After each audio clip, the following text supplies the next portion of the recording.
Gracias a Andrés Servín y Margarita López Maya, quienes han aceptado la invitación de la Fundación Cardoso para este encuentro en esta tarde, para tratar de un tema que es un tema, bueno, muy agobiante para todos nosotros. No es necesario que yo me extienda en explicarles la importancia de lo que está sucediendo en Venezuela, lo crítico que es, lo que va a pasar en Venezuela, para la región y para Brasil.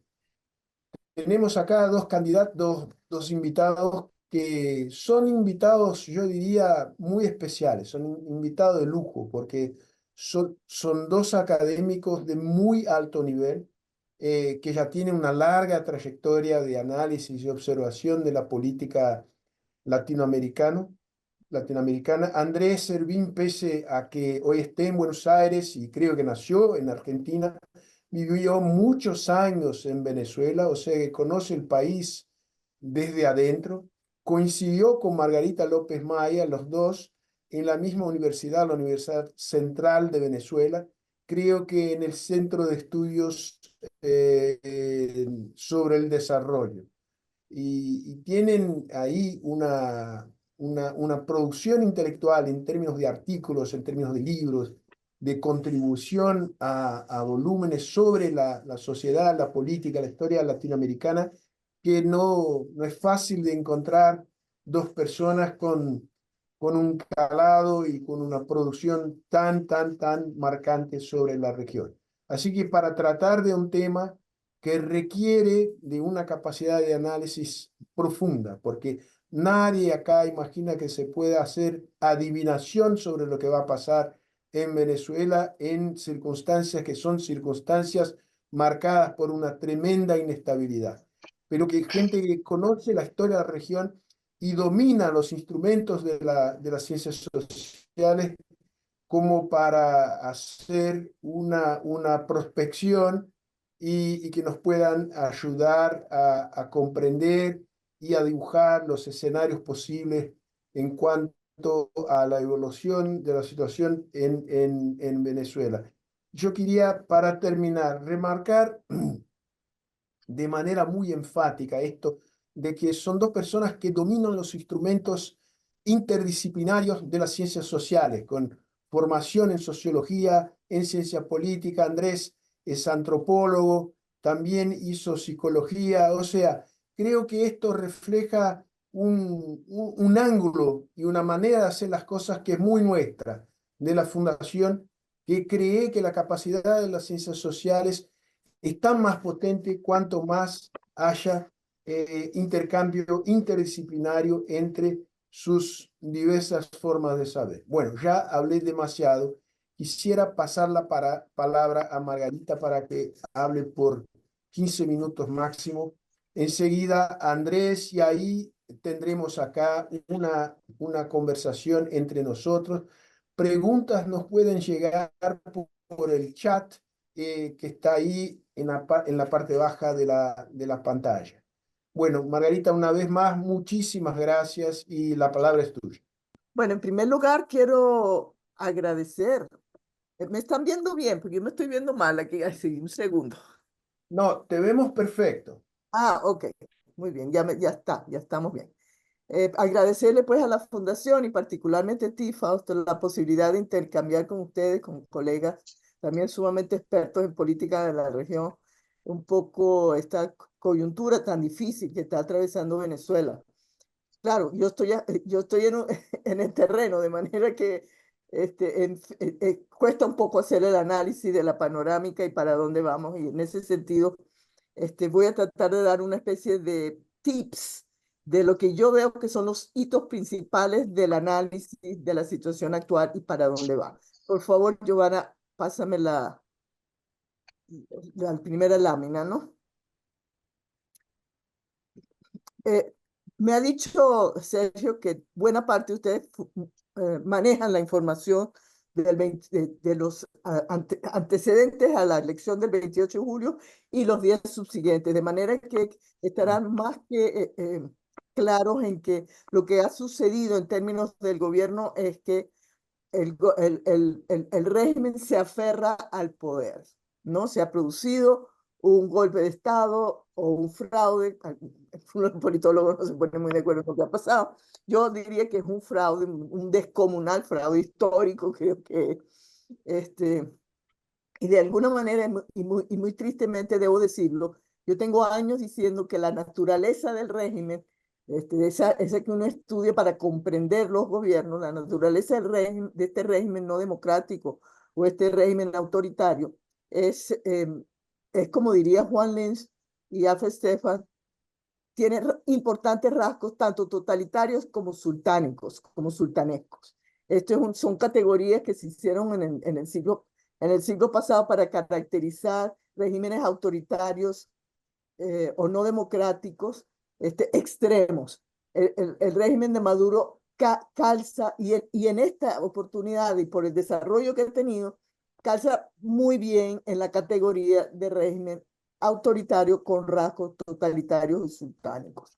De manera que se corrobora una vez más ese diagnóstico, que lo tengo en la última publicación del año 2022, pero que es el fruto de años anteriores. Pero lo que me interesa enfatizar aquí es que, según la teoría política, es muy difícil, empíricamente es poco probable que un régimen con esta naturaleza salga de manera electoral pacífica o negociada del poder. Lo usual es que pues, se producen salidas inesperadas y mayoritariamente violentas. Creo que lo estamos viendo en este momento, que el esfuerzo que se hizo por una salida electoral pacífica y que podría conducirnos al umbral de una transición democrática negociada y ordenada, pues ya tenemos 2 semanas y el gobierno de Maduro no reconoce su derrota y se aferra muy fuerte al poder, ¿no? Podemos decir también otra cosa que tenemos que tener en el análisis, es que él previó que podía no ganar, pero no lo previó suficientemente como para haber planificado un fraude más eficiente. Realmente estuvo bastante mediocre, pero indudablemente para los que estamos en el terreno a las 2, 3 de la tarde, y hay quienes dicen que fue a esa hora que se percataron que no podían ganar las elecciones, que comenzó a activarse un plan B, y ese plan B tuvo como actores principales, después de las declaraciones de los altos funcionarios del gobierno, en la persona pues de tanto de gobernadores, del ministro de la Defensa, etcétera, fue una vez que se dio el cómputo oficial dando triunfador a Maduro, inmediatamente salieron paramilitares a contener a la protesta que comenzó a desencadenarse pasada la medianoche.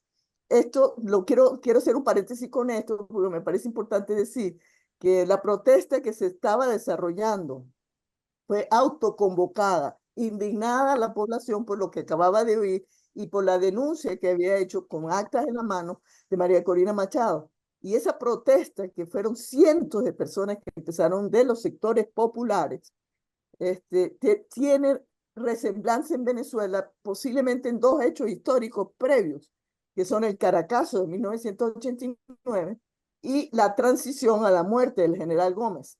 Lo digo porque me parece que las sociedades, a veces, yo soy historiadora fundamentalmente, que las sociedades a veces vuelven sobre sus pasos en repertorios, que la gente queda sorprendida, pero como puedo quedar yo misma de haber visto cómo bajaron de los barrios populares esa noche y fueron inmediatamente, el gobierno se movió para reprimir lo que podía haber sido un estallido muy fuerte, pero se movió, me pareció interesante eso, se movió con paramilitares en el centro de la ciudad, donde está el Palacio de Miraflores, y en las zonas populares del oeste, y con la Policía Nacional Bolivariana en el este para contener y frenar de una vez un estallido sociopolítico que pudo haber pasado allí. De manera que en la madrugada y al día siguiente, a las pocas horas también salió el ministro de la Defensa acusando de un golpe militar a la oposición, con lo cual mandó un mensaje hasta ahora no negado de que se mantienen en el poder gracias al apoyo de la Fuerza Armada y de los grupos armados en general. Quiero decir que el fraude no pudo tener la eficacia que pensó el gobierno de Maduro y creo que salió muy mal herido de ese evento, de ese suceso, porque hubo dos cosas que lo sorprendieron. En primer lugar, la altísima participación que sucedió el 28 de julio en las elecciones. Se estaba previendo una participación y de hecho las encuestas serias así lo decían, pero el gobierno lo negaba bajo lo que llama el ministro de la Defensa una encuestocracia. Negaba eso y ellos pensaban que iban a triunfar. Parece que hacia el mediodía, esto no lo puedo corroborar, pero varias fuentes y lo que nosotros llamamos en Venezuela los piratas, lo mal hecho del fraude, hace pensar que en efecto tenían una desconexión muy significativa sobre la realidad. Hubo una amplia participación y eso hizo inocultable la avasalladora mayoría que estaba votando a favor de un cambio político. Pero la otra sorpresa que nos sorprendió no solamente al gobierno, sino a todos, es que el comando de campaña de Mundo González Urrutia y María Corina Machado habían fraguado, y ahora lo está diciendo ella en algunas declaraciones, desde hacía casi un año, previendo ese fraude, habían tenido un plan para lograr que los testigos de mesa, que por ley tienen derecho a tener una copia de las actas, pudieran procesarlos en unos sitios que ellos tuvieron, escanearlos y compraron un dominio en Amazon y lograron hacer una especie de conteo paralelo al Consejo Nacional Electoral. Esto fue realmente la sorpresa para el gobierno, del cual creo que no ha podido recuperarse.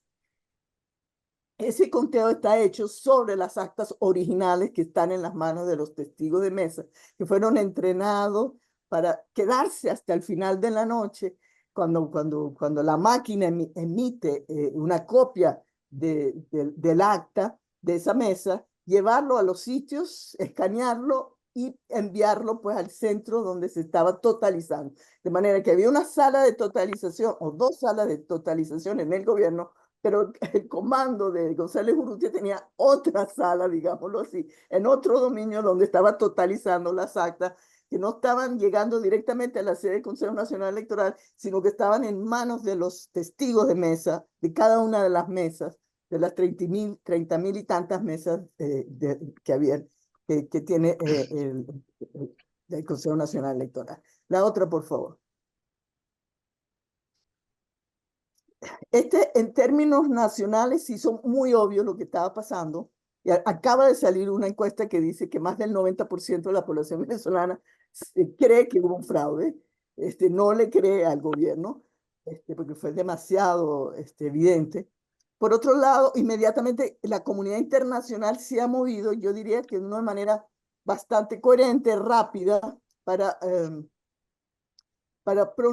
pedir verificación y transparencia de lo que sucedió.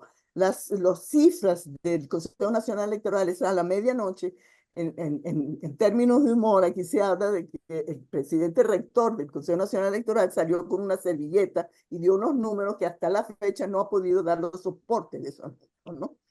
Se le piden las actas y se le piden las actas y eso es lo que le pide la comunidad democrática internacional para poder reconocer ese triunfo de Nicolás Maduro, y esta es la fecha en que la respuesta es que hubo una suspensión de las transmisiones. Sin embargo, dieron el cómputo con el 80% de las actas, que hubo un golpe de Estado y que le forjaron las actas, pero las actas están ya en un enlace directo y todo el mundo las puede ver, recogidas pues por los testigos de mesa. Ha expulsado varias embajadas de Venezuela, de la región. Están expulsados 7 cuerpos diplomáticos de América Latina.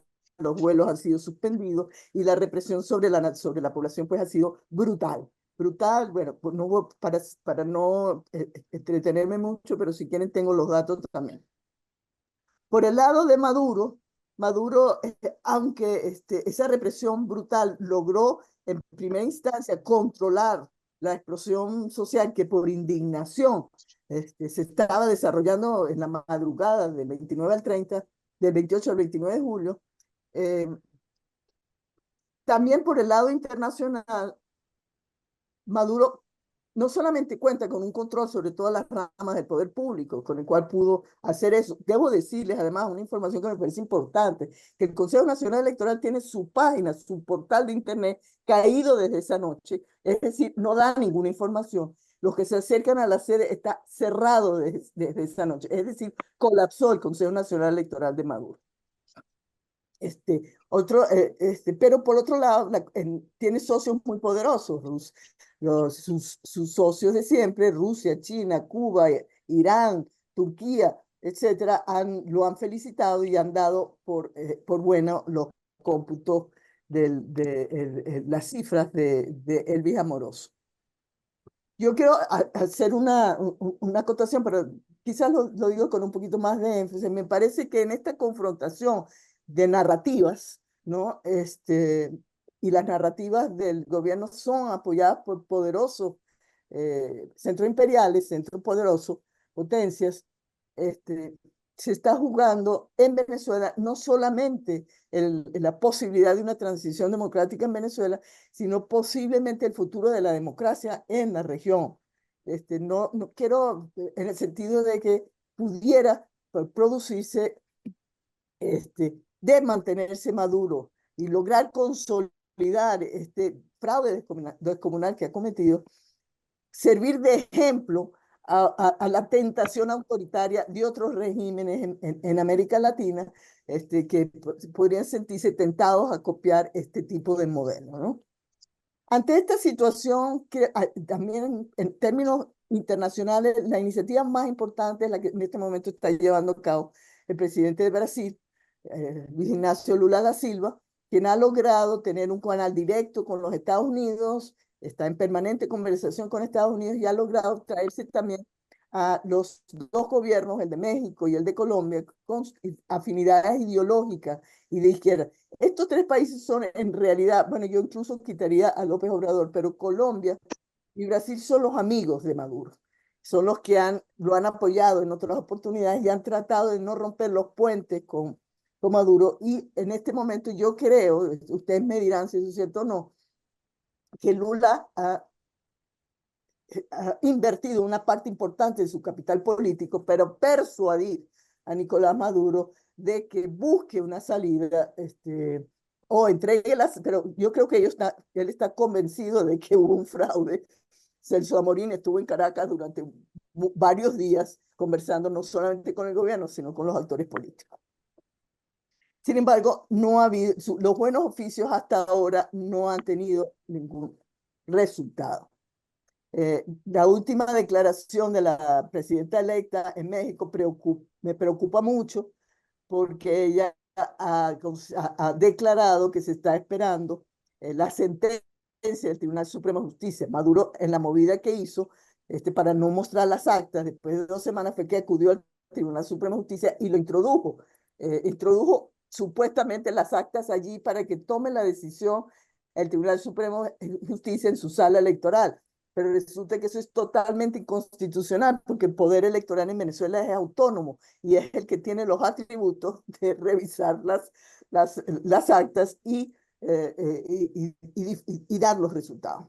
Entonces, me preocupa un poco me preocupa esa afirmación de la presidenta electa, porque no sé si en México se habla mucho de una tensión allí entre estos tres que están impulsando la posibilidad de una salida pacífica al conflicto, pueda romperse, porque son de izquierda los tres, pero son de diferente izquierda y de eso podemos hablar.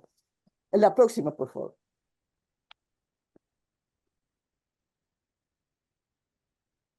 Bueno, entonces, un poco, ¿cómo veo yo la cosa? Que el gobierno ha sobrevivido, pero con altos costos políticos y pérdida prácticamente de toda legitimidad. Es decir, el gobierno en este momento está sostenido sobre las bayonetas. La Fuerza Armada no ha dado señal de moverse ni de fragmentarse. Los rumores son perennes, pero en realidad hasta ahora no hemos visto señales de una división del ejército. Se habla de mucho de descontento, se llevan a militares, a los jóvenes soldados, se los están mandando para la casa. se vieron protegiendo a los miembros de mesa y a los testigos de mesa durante el 28 de julio, pero lo cierto es que sigue habiendo una cohesión alrededor de Maduro. Esto va a tener de mantenerse, si él logra sobrevivir en las próximas semanas o meses, esto tendrá consecuencias devastadoras sobre Venezuela. Es decir, porque continuará esa emergencia humanitaria compleja, el aislamiento internacional será aún más profundo, y por supuesto vuelven a dispararse pobreza, violencia y represión, que ya estamos viendo pues niveles de represión han tenido a una escala superior a otras oportunidades. Para la región significa una nueva estampida migratoria de los venezolanos. De hecho, yo que he revisado algunos resultados de focus groups de los meses de mayo, de jóvenes, estaban una parte importante en esos focus groups de 6 ciudades principales del país, manifestaron allí que estaban esperando los resultados de las elecciones para saber si se iban o no se iban del país. Y yo creo que puede extenderse ese conflicto incluso a la región entre un dilema que ya no es de izquierda y derecha, sino es entre autocracias y democracias. Es decir, de lograr estabilizarse Maduro, pues será un ejemplo donde otros quisieran emular para perpetuarse en el poder. Y por otro lado, para el caso de Venezuela, estaremos viendo una oposición que tendrá que salir al exilio si no la matan antes, porque están en este momento todos escondidos, en resguardo lo dicen, porque dicen no estamos enconchados, como se dice en Venezuela, sino que estamos resguardados y moviéndose de un sitio para otro. De hecho, personas como yo, que no tenemos ni activismo político en este momento, pues varias personas se me han acercado para decirme que me cuide, y lo mismo mi esposo, que es el director del Observatorio Electoral Venezolano. La otra, por favor.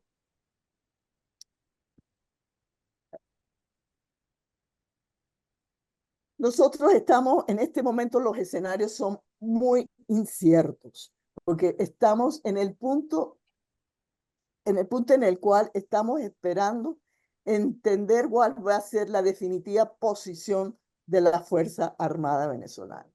Maduro está sostenido sobre eso, ha perdido toda legitimidad en la población. Lo que sucedió el 28-29 de julio claramente fue la evidencia de una despolarización de la sociedad, y de hecho los sitios que tenían los tanques militares resguardándolo eran los sitios populares en Venezuela, cosa que no pasó en el 2014 ni en el 2017, cuando las masivas protestas.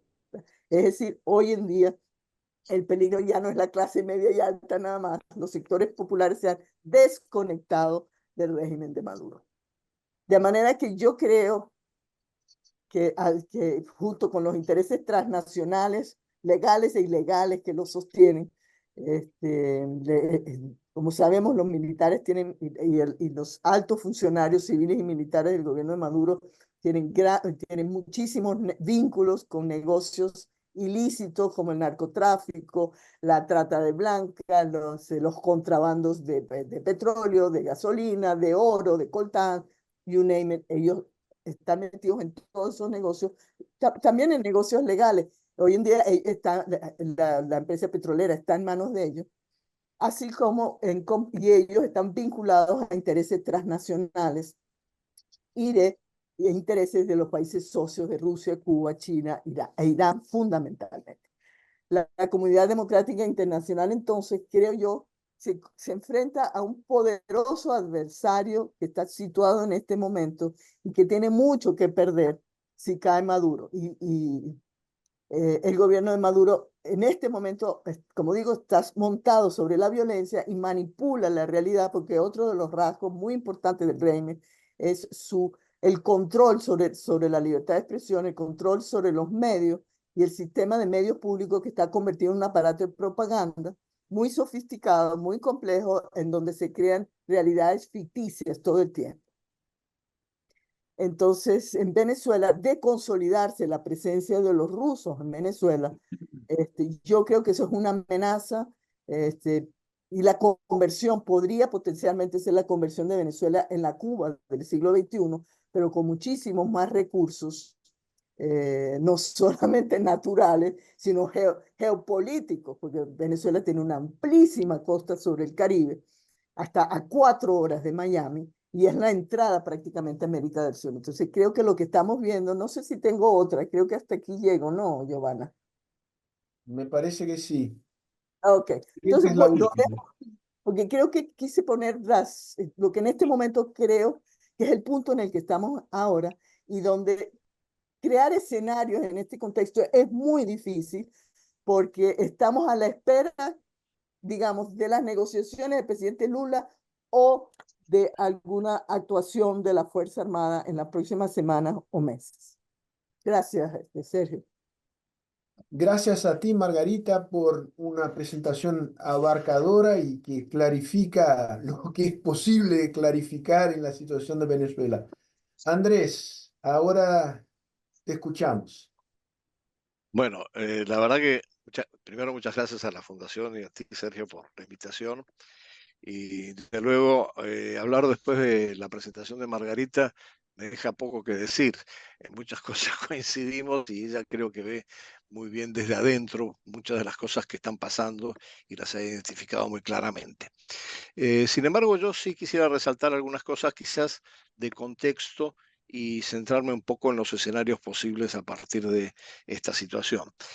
Primero, nosotros hemos venido trabajando muchos años en CRIES sobre distintos aspectos de lo que está sucediendo en Venezuela. Y yo creo que lo primero que hay que enfatizar para ubicarnos en qué contexto se está desarrollando toda esta situación es la necesidad de enfatizar que la crisis que vive Venezuela es una crisis multidimensional. No es solamente política, así como nos estamos concentrando en este momento en torno al tema de las elecciones, si hubo fraude o no hubo fraude y cómo se va a manejar, sino que tiene toda una serie de dimensiones entrelazadas entre sí, muy complejas, que lo que demuestran fundamentalmente es el fracaso de la gestión de un modelo que no ha podido enfrentar todos los desafíos que se presentan para que realmente el país se beneficie. Por lo tanto, no solamente es una dimensión política, sino que también institucional. Hay una crisis institucional gravísima en el sentido de que básicamente las instituciones están controladas por el madurismo. Hay una crisis económica con el deterioro, la destrucción prácticamente de la industria petrolera y con los niveles de corrupción que todos ya sabemos, entre otras cosas, por el reciente escándalo al respecto, que también implican desinversión para el país. Hay una dimensión social tremenda, no solamente por el abismo social que se está produciendo en Venezuela, sino más que nada y con un 60% de la población en la pobreza identificada, sino además porque tiene una consecuencia humanitaria gravísima, también una dimensión a considerar, que es el éxodo de más de 7 millones de venezolanos, forzados por la situación interna en Venezuela con su impacto sobre derechos humanos, sobre el acceso a ciertas necesidades básicas que debería estar proveyendo el Estado, como en el caso de la salud, la educación, etcétera. Hay también una dimensión ecológica que está vinculada a esta crisis. Obviamente, mucho de lo que se ha hecho en términos de extracción de distintos productos ha generado un impacto devastador en lo que es el medio ambiente en Venezuela. Y la otra dimensión, y sobre eso podemos volver a hablar, hay también una vinculación con toda una dinámica internacional muy compleja, pero eso requiere de mayor análisis, lo podemos ver, pero es muy llamativo, por ejemplo, que eh, eh, en el día de hoy, si no me equivoco, o el de ayer, Maduro ha declarado que ha atacado a TikTok, que es básicamente una empresa china y que de alguna manera es un aliado supuestamente de Maduro en su alineamiento internacional. Pero bueno, en suma, lo que yo creo es que hay un fracaso en la gestión con una deriva creciente hacia el autoritarismo que ha sido enmascarado sistemáticamente por algunas apariencias democráticas gracias al control institucional que tiene el chavismo. Entonces, el gran desafío de estas elecciones era producir un cambio de tal manera que se pudiera abordar todas estas dimensiones críticas de una manera que pudiera poner a funcionar el país en beneficio de la sociedad venezolana en general. Yo no me voy a detener en el contexto de la coyuntura actual de las elecciones porque ya Margarita lo ha hecho de una manera muy clara, pero sí quisiera enfatizar dos cosas que tienen que ver con cómo se llegan a las elecciones. Primero, se llega con una oposición que por primera vez aparece no solamente unida en cuanto al desafío que le presenta al madurismo, sino que además es una oposición que ha aprendido de las lecciones del pasado. Entre otras cosas que, por ejemplo, tiene que tener testigos en todas las mesas para garantizar que no haya ningún tipo de, como dirían en Venezuela, marramucia, pero en todo caso, engaño con respecto al manejo de las actas. Y segundo, yo creo que esa diferenciación con respecto a experiencias anteriores de la oposición tiene que ver también con un cierto carácter muy disciplinado y profesional de cómo abordar el tema de las elecciones, bajo el liderazgo de María Corina Machado, pero también con todo un equipo que ha venido trabajando en eso. Eso por un lado, pero por otro lado lo que tenemos, y lo señaló muy claramente Margarita, es que el madurismo hizo un mal cálculo. Sencillamente pensó que iba a ganar las elecciones quizás con un poco de fraude o con un poco de esfuerzo, que iba a haber una alta abstención y que de alguna manera eso iba a favorecer poder hacer algunas maniobras en torno a los resultados electorales, cosa que evidentemente en la cual falló de pleno.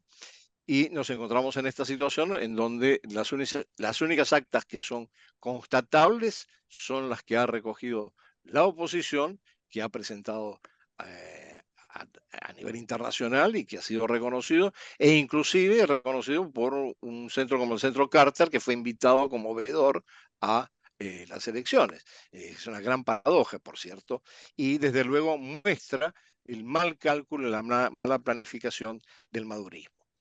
Eh, no voy a entrar en el detalle de las elecciones, obviamente, ya las cifras y algunos de los elementos y de los datos están dados por lo que nos ha comentado Margarita. Pero yo creo que ahora tendríamos que ver dos cosas. Primero, ¿cuál es la reacción de la población frente a lo que ha sucedido? Podríamos hablar de fraude, posiblemente hay un intento de fraude, pero el fraude contrasta con los resultados del 80% de las actas, o más del 80% de las actas que ha podido presentar a la oposición públicamente, que están accesibles para todo el mundo. Hay un esfuerzo para llevar adelante el fraude y cuando eso fracasa, yo diría que más que un golpe hay una maniobra para, y eso lo vamos a ver en los escenarios, para ver de restaurar el control absoluto que tenía el madurismo de todas esas dimensiones que mencioné, pero particularmente de la política. La reacción de la sociedad civil, en estos días estamos conversando con algunos amigos, por ejemplo, una cosa muy evidente es que había una gran expectativa de la gente de la oposición con respecto a que se pudiera ganar las elecciones y que se pudiera hacer una transición del madurismo a un sistema más democrático, funcional, para enfrentar los desafíos que tiene que enfrentar Venezuela en este momento. Esa expectativa, yo creo que con mucho contenido emocional, por lo que yo he hablado con mis amigos venezolanos, contrasta en este momento con un sentimiento de temor y de incertidumbre. Lo que comentó Margarita en ese sentido es muy patente.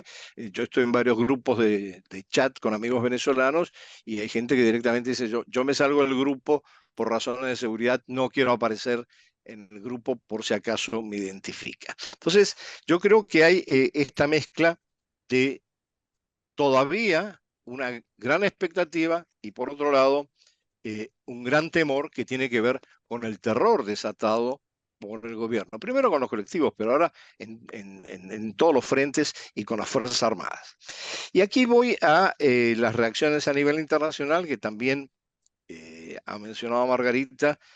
creo que ha habido un reconocimiento generalizado, por lo menos más de 70 países han reconocido sobre la base de las actas presentadas por la oposición que la victoria es de Edmundo González Urrutia, incluidos algunos gobiernos de izquierda democrática.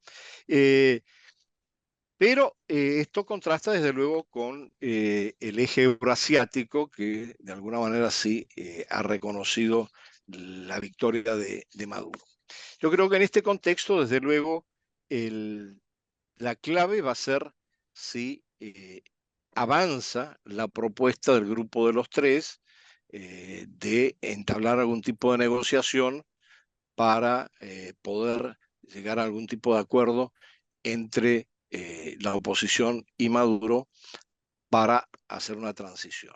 Y aquí van a venir ahora los escenarios, pero previo a los escenarios, lo que hay que señalar es que las conversaciones son extremadamente complejas, implican muchísimos actores y se cruzan de distintas maneras. Primero porque tampoco el madurismo es un actor homogéneo. Esto también hay que tenerlo en cuenta. Hay internas, hay intereses distintos que están en juego y que pueden responder o no, por ejemplo, a una propuesta de inmunidad. ¿Quiénes van a ser los que van a recibir la inmunidad? ¿Maduro?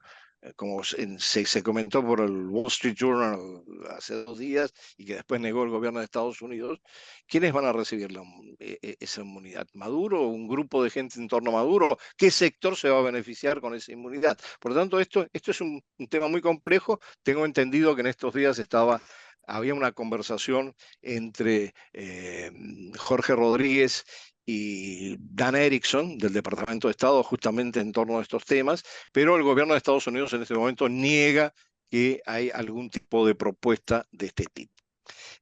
Pero yo creo que el eje de la preocupación de los 3 actores que estamos mencionando, México, Brasil y Colombia, en términos de promover algún tipo de negociación, tiene que ver no solamente con un efecto político, lo que puede significar la instalación plena de una autocracia en Venezuela, sino que tiene que ver también con un problema social y humanitario dramático. Es decir, va a implicar el hecho de que no se reconozca la victoria de la oposición y Maduro se arraigue en el poder, va a significar un creciente flujo migratorio que va a afectar principalmente a los 2 países vecinos fronterizos, Brasil y Colombia, y desde luego indirectamente también a México, en la medida que parte de ese flujo se dirige hacia Estados Unidos pasando por México. Yo creo que no tenemos mucha información sobre estas complejas conversaciones que se están llevando entre múltiples actores. Yo recuerdo que también hay sectores, y quiero insistir sobre esto, dentro del madurismo que tienen intereses distintos, solamente para marcar una línea entre los que tienen negocios lícitos que se han sido beneficiados inclusive por la corrupción y los que tienen negocios absolutamente ilícitos y que están en listas de organismos de Estados Unidos tienen pedido de captura. Entonces, son situaciones distintas en el momento de la negociación. Y bueno, y para cerrar, ya que me está quedando poco tiempo, lo que quisiera hablar son sobre los posibles escenarios. Vamos a suponer que la negociación que está promoviendo Brasil principalmente y Colombia avanza.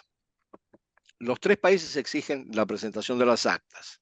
Tendría que darse esa presentación por parte del gobierno de Maduro. Pero a su vez esto viene complejizado, insisto, con el hecho de que hay que llevar conversaciones con el apoyo de Estados Unidos para la eventual inmunidad que pueda ofrecerse a aquellos sectores que acepten que Maduro no ha ganado las elecciones. Es una operación extremadamente compleja. Yo creo que no tenemos una visión muy clara de eso y tampoco tenemos mucha información. También habría que ver, insisto, sobre quiénes podrían beneficiarse o no con esta inmunidad. Y además hay otro tema que me parece importante, que se pierde un poco de vista, digamos, en el detalle más específico de quiénes son los que se sentarían a hablar en el caso de que se diera una negociación entre la oposición y Maduro. Maduro ha sido muy tajante con respecto a que él no va a hablar con María Corina Machado, pero no ha sido tan tajante con respecto a la posibilidad de hablar con González Urrutia, que aparece como una figura más moderada a los ojos del madurismo. No sabemos si avanzan las negociaciones, si esto puede darse o no. Pero yo creo que el otro punto, aparte de la dificultad de establecer quiénes son los que pueden beneficiarse en una salida con inmunidad, el otro punto que es bastante sensible para ver cómo manejarlo es que también implica que si Maduro se queda en el poder y niega la victoria de González Urrutia, necesariamente va a tener que incrementar los niveles de represión para poder mantenerse en el poder, para lo cual desde luego sí yo concuerdo, cuenta con el apoyo de los altos mandos de las Fuerzas Armadas. Y esto no sé qué tan sostenible es, inclusive si tiene apoyo internacional. En todo caso, sí lo que sabemos es que si Maduro se mantiene en el poder, a pesar de que todas las evidencias muestran que la victoria es de González Urrutia, va a haber una deslegitimación interna y externa muy grave, pero no sabemos qué impacto puede tener. Y esto hablando de la posibilidad de que se avance en las negociaciones. Otra posibilidad, otro escenario posible es que dentro de esas negociaciones se plantee unas nuevas elecciones. Yo creo que la oposición en eso ha sido muy tajante. No va a admitir unas nuevas elecciones habiéndose realizado las que se realizaron y teniendo las evidencias de que González Urrutia ganó las elecciones. La posición en todo caso creo que no va a ir en una negociación de ese tipo como segundo escenario. Y como tercer, Perdón, un minuto más. sí, y como tercer escenario, y con esto cierro, no avanza para nada la negociación que pueden promover los tres y con otros actores, los tres países que están involucrados, y se incrementa la represión, se incrementa la presión internacional sin muchos resultados, como hemos visto por momentos, pero yo creo que lo que fundamentalmente pasa, y con esto cierro, es que toda apariencia democrática que podía mantener hasta este momento el gobierno de Maduro va a desaparecer en favor de un sistema autoritario pleno, con un alto grado de represión que va a implicar lo que nosotros conocemos bien en el Cono Sur como terrorismo de Estado. Realmente, para uno que no tenía mucho que agregar a la presentación de Margarita, es impresionante lo mucho que has agregado y nos ha ayudado a clarificar y tu afirmación final, bueno, me pone los pelos en punta, ¿no? Sí, Y porque creo que es una posibilidad real. Yo quisiera explorar un poco el tema de la posibilidad del quiebre interno al régimen, ¿no? Porque me da la impresión, mirando desde lejos, que, bueno, es muy importante la presión internacional, pero sin un quiebre interno del régimen, lo que va a pasar es una transformación del régimen en un régimen aún más totalitario, pendiente, inclinado al terrorismo de Estado, con sostén internacional, ¿no? Con los socios que han sido mencionados por Andrés. Yo quisiera explorar entonces, Margarita, tú comienzas y después Andrés, que ustedes han utilizado la expresión madurismo como si hubiera el madurismo, ¿no? Yo entiendo que hubo el chavismo, pero hay un madurismo. Eh, Creo que vale la pena profundizar la discusión en torno a este tema. Yo quisiera agregar una preocupación que surge en muchas de las preguntas que nos llegaron desde el público, que es el rol de la Troika, Brasil, Colombia y México, pero también de Estados Unidos. ¿Qué tan crítico es una puerta abierta por Estados Unidos en el sentido de que no va a haber persecución penal extraterritorial de Maduro y sus compañeros, por decirlo de alguna manera. Entonces, Margarita, tú primero y después Andrés. Ahora, respuestas más cortas, ¿no? Sí, Tres claro, claro. minutos nomás. Mira, lo el quiebre interno, ¿no? Bueno, me voy a referir, en primer lugar, quizás tengo como dos o tres cosas a las que me quería referir. Primero, este no es el régimen de Hugo Chávez. El régimen de Maduro es un régimen autoritario desde al menos el 2016-2017. El régimen de Maduro entra mucho, el régimen de Chávez era mucho más un régimen de tipo híbrido, ¿no? Con tensiones con las instituciones de democracia representativa. Este, que ganaba elecciones. No está claro que nunca haya ganado realmente de una manera competitiva las elecciones Nicolás Maduro.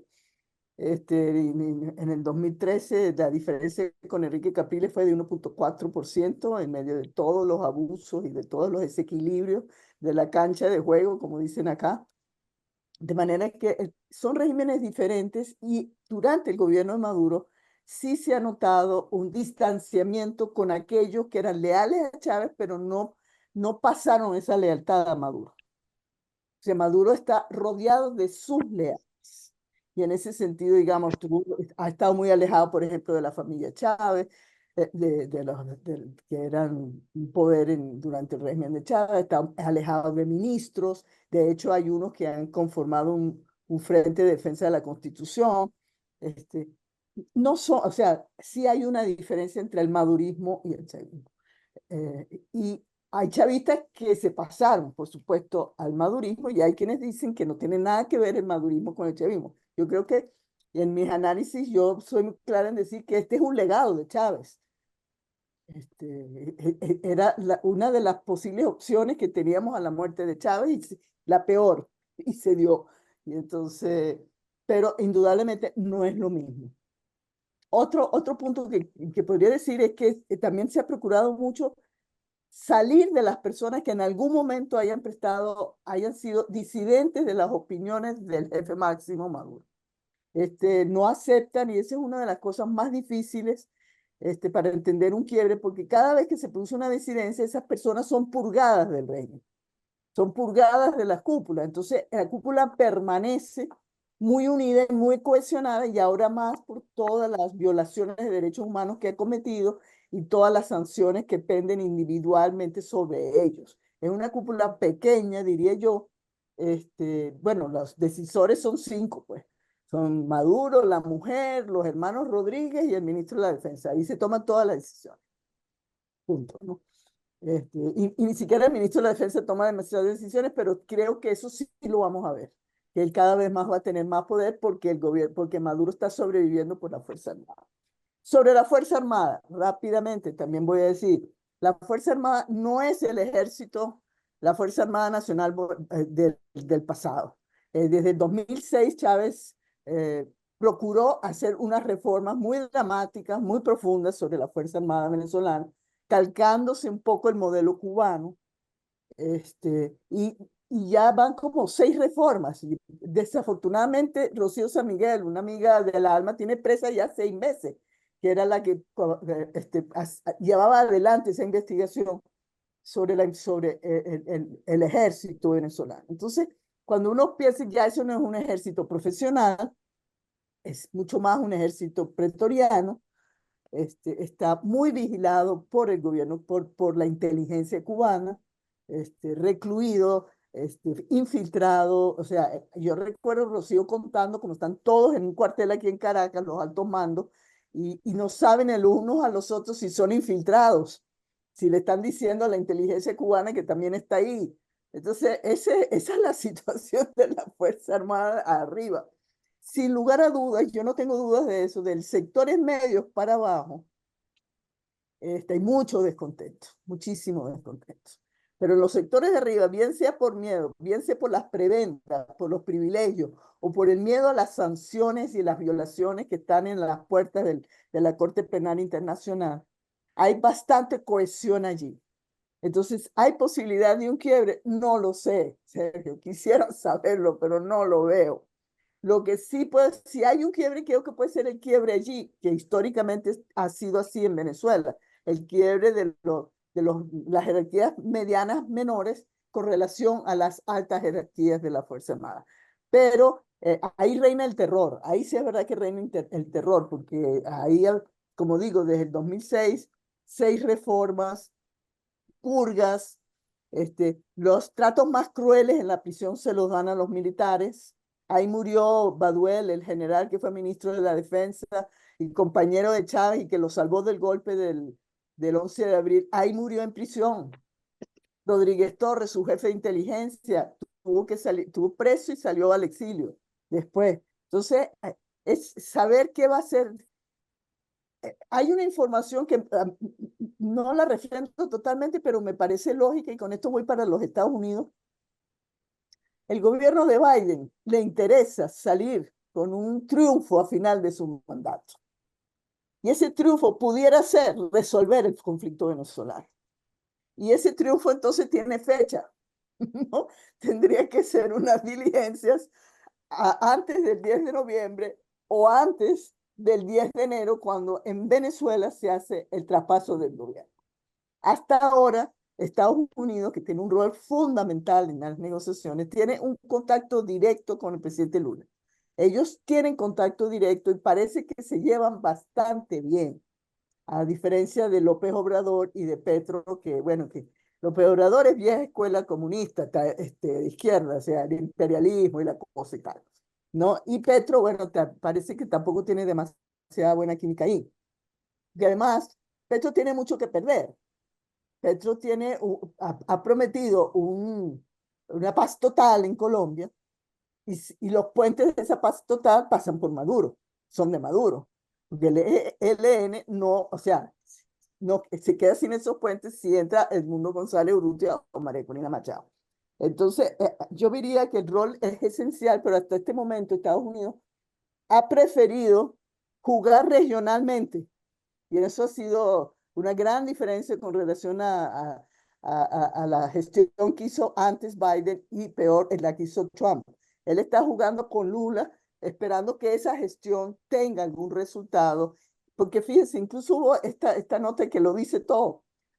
No sé si fue el mismo Blinken que dijo, nosotros vamos a reconocer como presidente electo a Edmundo González Urrutia.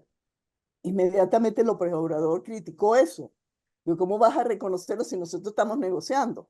Tal que necesitamos ver las actas y tal. Entonces, ellos aclararon, nosotros todavía no hemos reconocido al presidente electo. Lo que queremos son ver las actas y todo parece indicar, como el centro Carter, etcétera, etcétera, que aquí hay un fraude. Pero todavía no lo han nombrado presidente electo Edmundo González Urrutia, pese a que todo es evidente que ganó. Además, ganó con un porcentaje de 38 puntos porcentuales. Hay que ver lo que es eso. O sea, fue una cosa muy contundente. Andrés, Sí, a ver, un poco para ordenarme en función de las preguntas. Bueno, yo concuerdo desde luego con Margarita en que en todo caso, si hay un madurismo, es un legado de Chávez, yo diría más vasto y quizás probablemente más brutal de lo que pudo haber sido el chavismo. Pero bueno, esto es una discusión de otro orden. Lo que sí creo es que la gran pregunta es si este régimen, así como se viene desarrollando la situación, si este régimen representa realmente un bloque monolítico sin algún tipo de conflictos de intereses internos. Y yo creo que los conflictos que puede haber dentro de ese bloque, no los conocemos, pero hay algunos asomos, tienen que ver con los diferentes negocios que están en juego. Algunos se complementan, otros no se complementan. Y eso puede generar una tensión, inclusive en las Fuerzas Armadas, porque hay mandos que están vinculados a negocios ilícitos y hay otros que están vinculados a negocios, entre comillas, lícitos, que tienen que ver muchas veces con mecanismos de corrupción. Pero yo creo que lo más importante que hay que resaltar es que, y lo asomó Margarita en lo que estaba diciendo, que estamos frente a un modelo de régimen muy inspirado en el modelo cubano. ¿En qué sentido? En que se ha conformado una élite político-militar que es la que controla el país. Y entre ellos es el juego sobre qué va a pasar después en términos de los intereses que estaba mencionando. Eso como primer punto. Como segundo punto, con respecto a Estados Unidos, yo sí creo que Estados Unidos está involucrado y a través de canales directos en conversaciones no solamente con el gobierno de Brasil, eventualmente también con, como ya lo mencioné en mi presentación, con algunas figuras del régimen madurista. Hay que ver hasta qué punto avanzan o no avanzan. Sí hay una expectativa por parte de los demócratas de que Biden se vaya con algún tipo de triunfo y Venezuela podría ser un triunfo en política internacional que le falta en otros campos, dada lo complejo de lo que está pasando en el mundo en este momento. Pero siempre hay en el trasfondo, hay para mí una percepción de que dentro de todo Estados Unidos no tiene la preocupación que debería tener con respecto a América Latina, porque durante muchos años ha estado dejándolo de lado fuera de los puntos más calientes. Venezuela es uno de ellos, desde luego, porque no es una prioridad. En este momento, desde el punto de vista estratégico, para Estados Unidos las prioridades están en otro lado. Inclusive con la posibilidad de que haya un triunfo de Trump en las elecciones, desde luego las prioridades estratégicas van a estar ubicadas en otro lado. Y quería cerrar esto sin embargo, con una mención. Yo insistí en la figura de Dan Erickson. Dan Erickson no es una figura menor en cualquier conversación que entable con Rodríguez o con quien sea, porque es una figura que durante el gobierno de Obama tuvo un papel muy importante en el proceso de normalización de las relaciones entre Cuba y Estados Unidos. Entonces, yo creo que hay que también fijarse en las figuras que están poniendo en juego en esta negociación desde Estados Unidos para ver hasta qué punto le dan importancia o no a lo que pueda suceder en Venezuela. Andrés, muy bien. Bueno, tenemos 10 minutos más aproximadamente y yo quisiera en este tramo de nuestra conversación, hasta ahora exploramos un poco el tema de la sostenibilidad del régimen. Ahora yo quisiera explorar el tema de la atractividad del modelo, ¿no? Y acá hay una pregunta de Joaquín Levy que me parece interesante. No estoy de acuerdo con él, ya les puedo adelantar, pero es que es una especie de dictadura perfecta, ¿no? Para recordar la expresión de Mario Vargas Llosa en relación al PRI. Y aquí, bueno, Joaquín, son cosas totalmente distintas, ¿no? Y el argumento más o menos es que hay un control absoluto de la renta del Estado, de la monoproducción del petróleo, una alianza entre civiles y militares que financian a las Fuerzas Armadas y a milicias y que esta ecuación no deja lugar a la oposición, ¿no? No estoy muy de acuerdo que esto sea sostenible en el largo plazo, pero el tema es que, ¿qué tan atractivo es este modelo? Porque Margarita en su primera intervención subrayó la preocupación de que sirva como modelo para otras izquierdas de la región. Y ahí no lo veo tan claro, porque es un modelo de una experiencia totalmente fracasada, ¿no? Es así como lo es la experiencia de Cuba, así como lo es la experiencia de Nicaragua, ¿no? Entonces, que no ve qué tan atractivo el modelo pueda ser hacia la región. Esta es la pregunta. Un comentario. Yo creo que la cabeza de Lula cambió un poco. Percibió los costos internos de la posición de apoyo o de ambigüedad en relación a Chávez. Y me parece que está jugando en serio la carta de una negociación. El tema acá es que no va a haber la presentación fehaciente de las actas, ¿no? Entonces, esto pone un dilema Este discurso del gobierno es un discurso, su tiempo se está agotando rápidamente. Bueno, este es un comentario. Pero la pregunta es, ¿qué tan atractivo es el modelo Maduro? ¿Voy yo? Sí, Sí, mira, te voy a decir lo siguiente. Lo primero que voy a decir es que yo lo veo mal herido al gobierno de Maduro. mal herido. Mal herido, sí. Lo veo vulnerable. Este es el momento en el que yo creo que ha estado más vulnerable y está en una esquina, para decirlo más. No significa eso que estoy diciendo que pueda no devolverse de ahí y revivir, pero sí creo que está bastante mal herido. Ha quedado sin legitimidad. Fue muy claro la desconexión ya con los sectores populares, que él en su retórica siempre aludió. Los que salieron esa noche fueron los sectores populares. Eso fue lo que sucedió como un caracazo.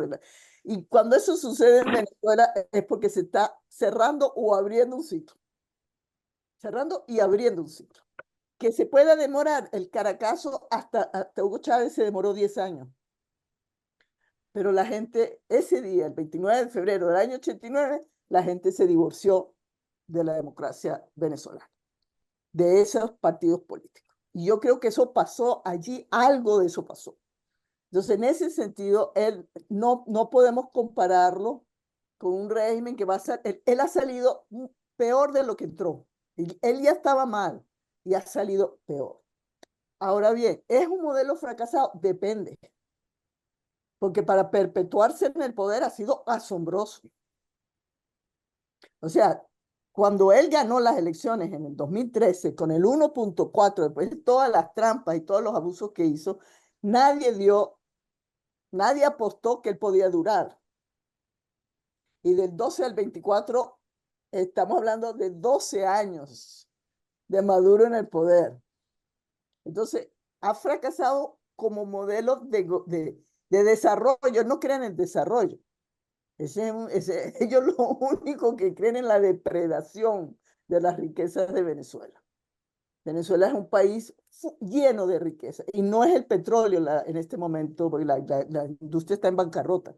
Y nosotros que producíamos antes del chavismo 3.300.000 barriles diarios, ahora Maduro se vanagloria de que el año pasado pudo cerrar en 750.000, 800.000 barriles diarios. O sea, no es el petróleo, pero ahí en el arco minero tienes todo un conjunto de riquezas minerales, tienes recursos acuíferos, gasíferos, tienes negocios de contrabando, trata de blancas, te pueden nombrar, todo eso está cruzando, drogas, todo está cruzando por Venezuela en este momento. Y ese es un modelo depredador, criminal, un estado delincuente, que yo pensaría que en Centroamérica puede ser atractivo.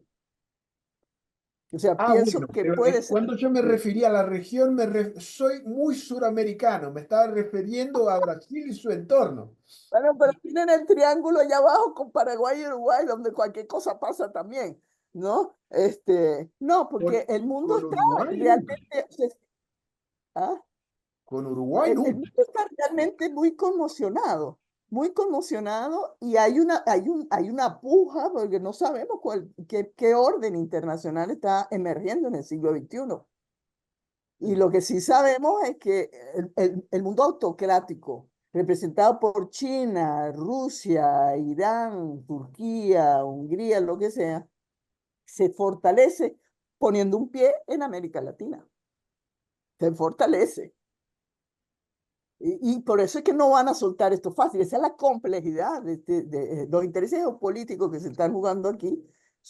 Y eso debería tener capacidad los Estados Unidos de verlo, porque Cuba era una isla, pero es que esto es la entrada a Sudamérica. Por los caminos, nosotros tenemos fronteras despobladas, por donde pueden, de hecho, todas las historias del mundo pasan por ahí, que si están los chinos, que si están los iraníes, que si están Hamas, el Hezbollah, el otro, todo. Entonces sí es un tema fuerte y sí es un tema, yo creo que pudiera ser emulado por algunos no democráticos que pululan en la región y que creen que estos modelos son más eficientes y Déjame no que se aclarar puede acá, pero el español acá es fundamental porque se puede confundir, que pululan, no es Ah, que, no, porque hay no, no tiene nada que ver con Lula, es que pululan. no, no, No no. estoy de broma, Margarita. En este mundo que vivimos de fake news te van a atribuir una declaración que no has hecho. Estoy hablando en serio.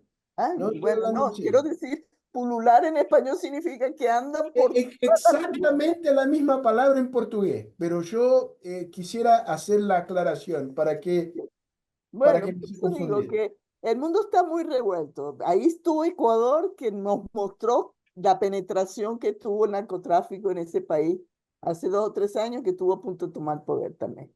Entonces, eso son procesos que se están desarrollando en un mundo convulsionado y donde intereses estratégicos de los países autocráticos, poner levantarse con esta pieza de cacería es muchísimo más rico que Cuba, ¿no? Déjame explorar un poco. Andrés, me permita acá quedarme un minuto más con Margarita y para explorar acá una posible distinción entre el juego geopolítico global de Rusia y China.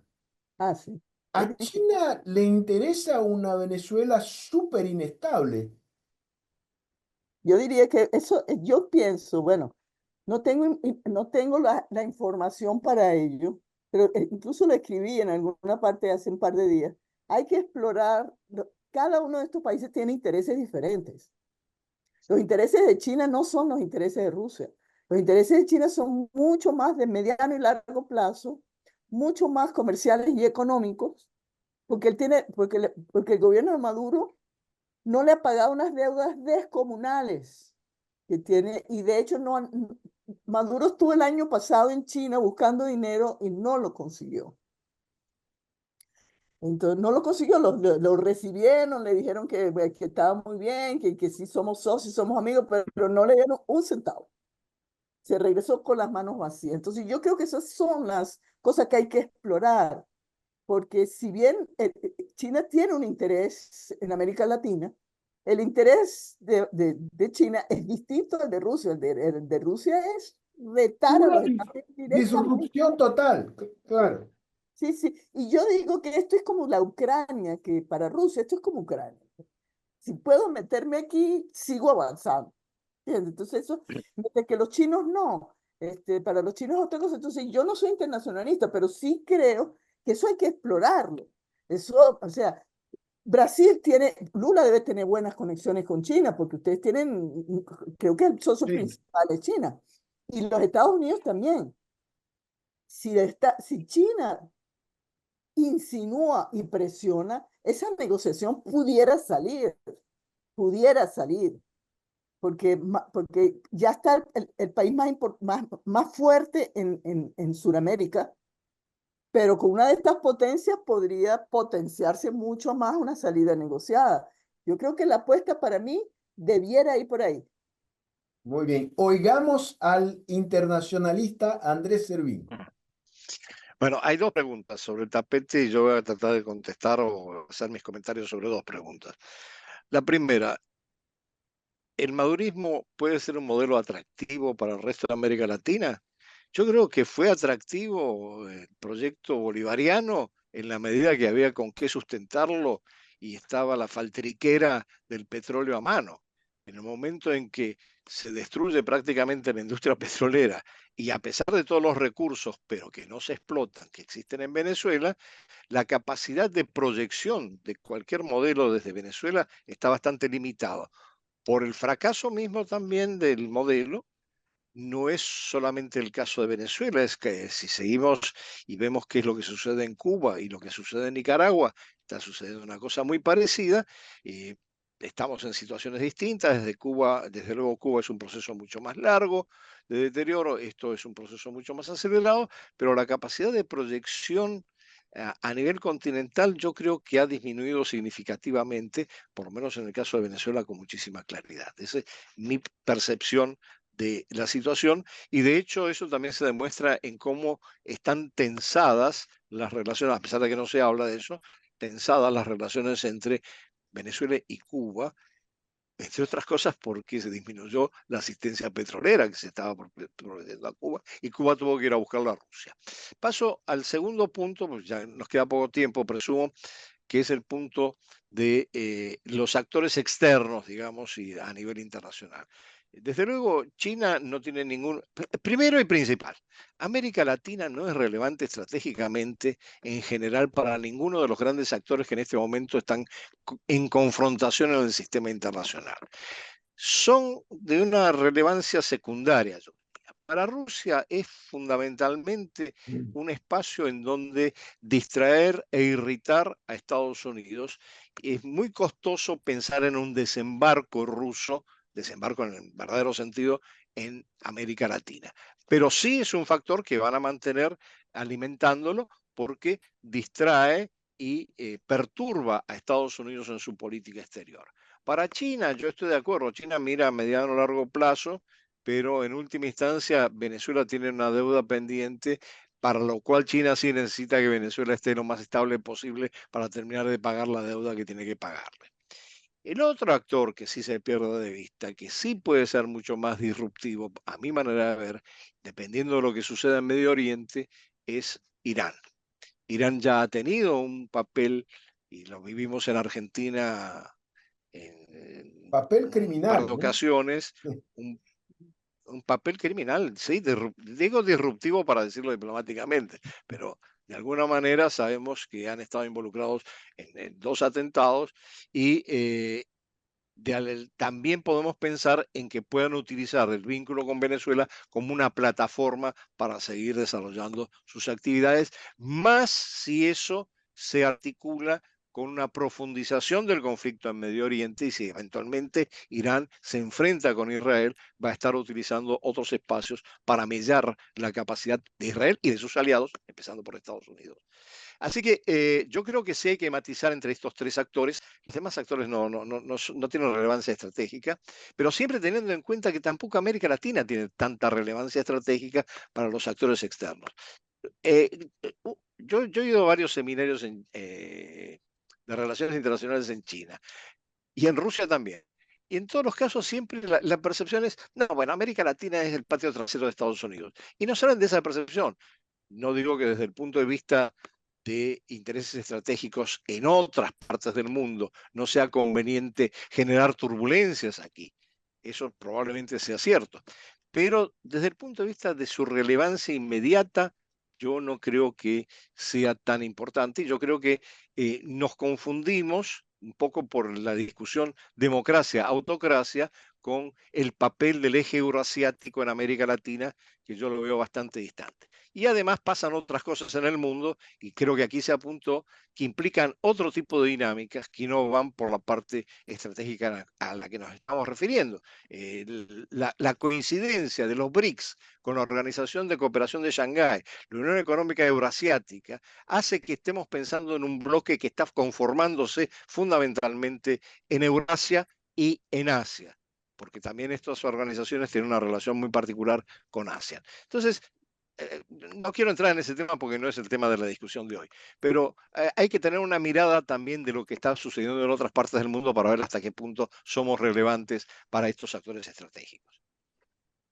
Andrés, Margarita, muchas gracias. Yo salgo de esta conversación con la convicción que Brasil puede jugar un papel importante y constructivo, ¿no?